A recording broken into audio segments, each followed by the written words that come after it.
ناظرین، رمضان المبارک کا مہینہ صرف بھوکا پیاسا رہنے کا نام نہیں ہے، بلکہ یہ ہمدردی کا مہینہ ہے۔ جب دن بھر روزہ رکھ کر بھوک اور پیاس کا احساس ہوتا ہے، تب ہمیں ان غریبوں کا خیال آتا ہے جن کی پوری زندگی ہی فاقوں میں گزرتی ہے۔ یہ مہینہ نیکیوں کی بہار ہے اور اللہ کی راہ میں خرچ کرنے کا بہترین موسم ہے۔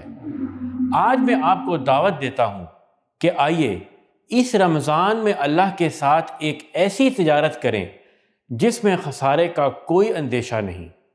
کیا آپ جانتے ہیں کہ اللہ تعالیٰ قرآن میں آپ کے خرچ کیے ہوئے مال کو کس طرح بڑھاتا ہے؟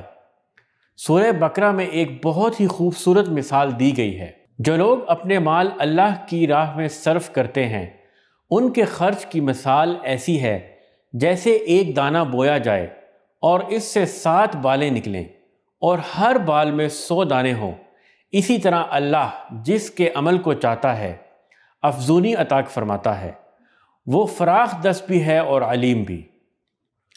ناظرین، سوچئے، 1 روپے کے بدلے 700 گنا اجر، اور رمضان میں تو نیکیوں کا ریٹ اس سے بھی زیادہ کہیں بڑھ جاتا ہے۔ لیکن یاد رکھیے، اللہ کو صرف مال نہیں چاہیے، اسے آپ کا اخلاص اور بہترین چیز چاہیے۔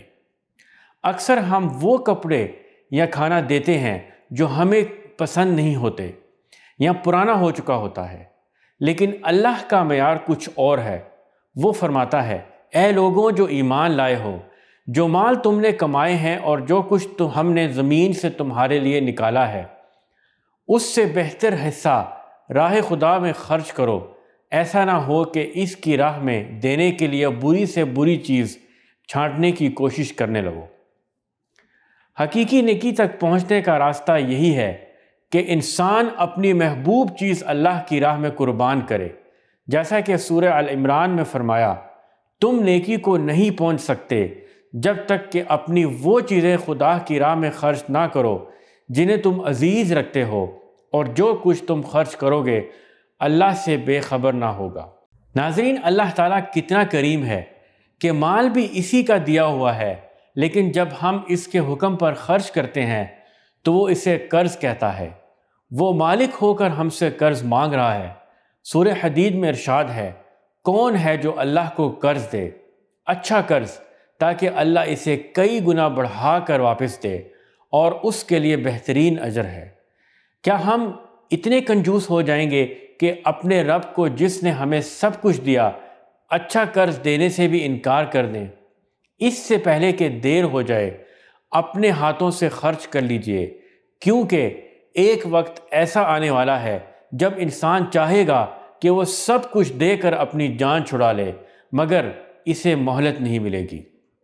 قرآن ہمیں اس وقت کے پچھتاوے سے ڈراتا ہے۔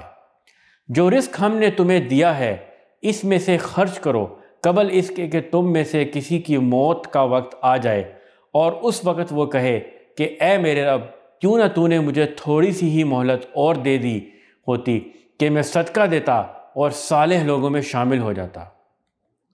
ناظرین، آئیے اس رمضان میں اپنے دلوں کو تنگ نہ کریں، بلکہ اپنی سخاوت کے دروازے کھول لیجئے۔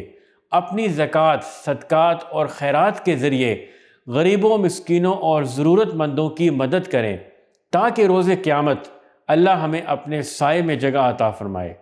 اللہ ہمیں اس رمضان میں کھلے دل سے اپنی راہ میں خرچ کرنے کی توفیق عطا فرمائے۔